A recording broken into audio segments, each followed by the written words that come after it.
Good morning, students. Today in this video I would like to discuss about the material, metal and non-metal. It is very important.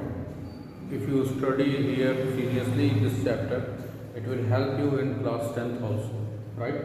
So please pay attention here, and it is very important. You must go through the book. Okay. So now materials. Materials, whatever we see around us is called materials, whatever we see there.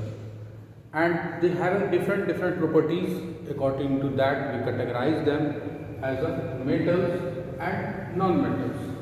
If metal, whatever is the property of metal, if we know, simple, having the absence of that property, which is called non-metal, right? Very simple, clear. Metals, these are the properties of physical properties as well as chemical properties here.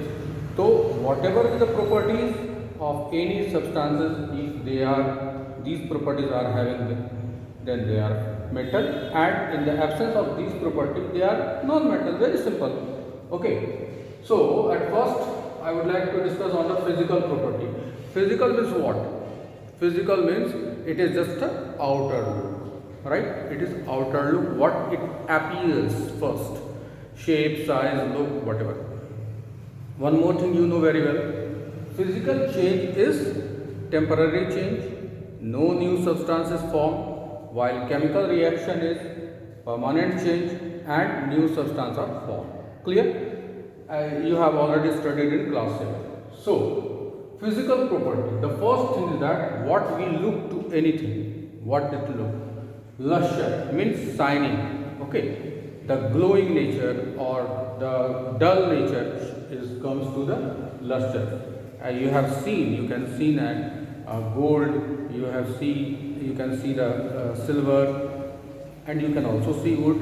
So lusture, the shining property, which we can easily identify just by seeing. Another is sonorous. It is a sound, right? It is a sound, musical sound. Okay, so you have seen that in temples, in church, there are bell. Okay, bell having some metallic. They are not being made by wooden. It may be we can strike in your school also. Many schools are also having the bell, and we strike with the wooden material. It may be wooden, but it should be the metal. Okay, so all the bells are metallic and they produce different sound. Some different sound. This is called sonorous, right? So these we can see it easily. We can find out. Now the ductility. Ductility means to take out the thin wire without breaking. Okay, you have seen that many electric appliances you have copper wire, aluminium wire. Okay, even iron or steel wire you have also seen that. But you never seen the wire of wood, right? Now we never seen wire of wood. Okay, fiber to fabric, it is another thing. It is another thing. Don't compare to that. Okay, so this is the ductility by where we can make a wire. Okay, next the malleability. Malleability means making sheet by hammering. If you hammer, then it comes flat. It comes flat, and we can take a sheet of it, right? Conductor. Now conductor, it is the most important thing. Conductor are the material which allow to pass heat and current through it. How anything is conductor? Conductor is the property of any metal. Why? Because they having free electrons. Non-metal having no free electrons. Metals having free electrons. That's why how you can say the electricity flow. Electricity flow just to the exchange of the electrons. If electrons jump out, okay, if electrons jump out, then current can flow. Then we can say those who receive the electron, they will be negative charge, and those who release the electron, they will be the positive charge. So the conductor, and then this imbalance, for this imbalance, current can flow easily. We will talk about chemical property also. It is very important.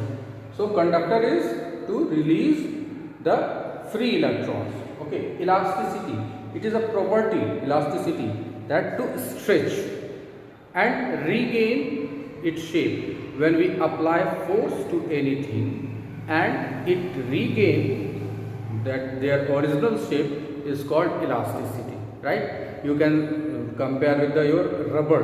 When you stretch your rubber and if you release the force, applied force, then it comes to in their normal position, but they are weak. But in metal, you have seen that the stainless steel is elastic.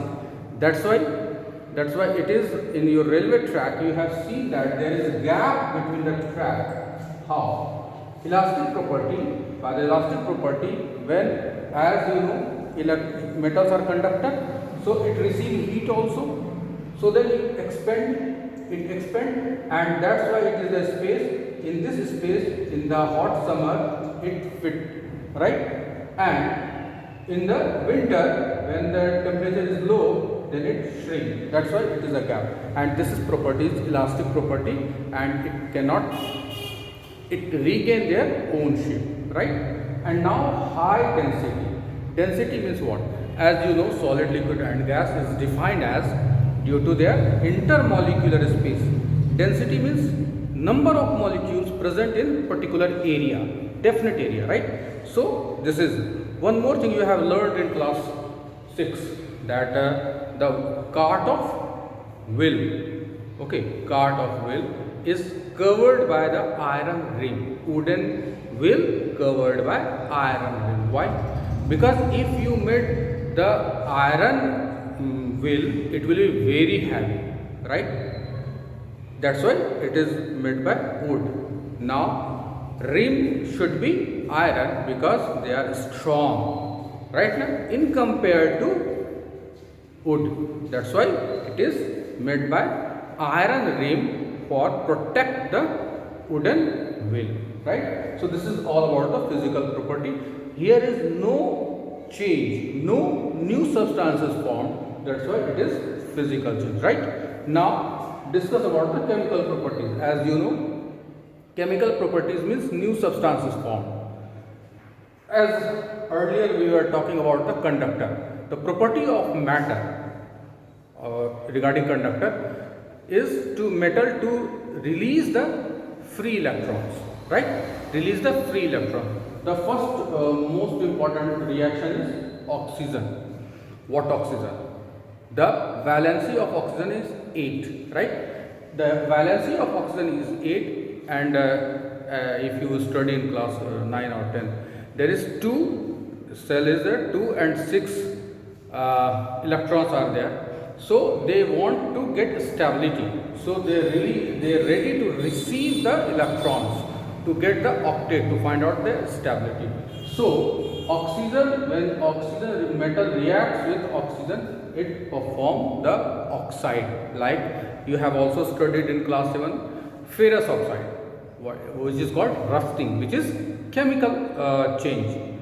How? When iron reacts with oxygen and water molecules produce ferrous oxide. Similarly, magnesium oxide, sulfur dioxide, and one more thing it is here, they are basic in nature. They are basic in nature, while non-metal reacts with oxygen produce acid, right? Now, reaction with H2O, water, hydroxide. Hydro means water, right? Now, hydro means water, and that's why it produces hydrogen oxide or hydrogen gas, right? And similarly, when it reacts with acid, salt and hydrogen gas is produced. You have also seen in class, learned in class 7, when we control our acidity, okay, anti-acid, then what happens? The salt is produced, okay, in neutralization process. When acid reacts with base, it converts into salt and salt, water molecules, and like that. Okay, so acid, when acid reacts, it produces salt and hydrogen gas.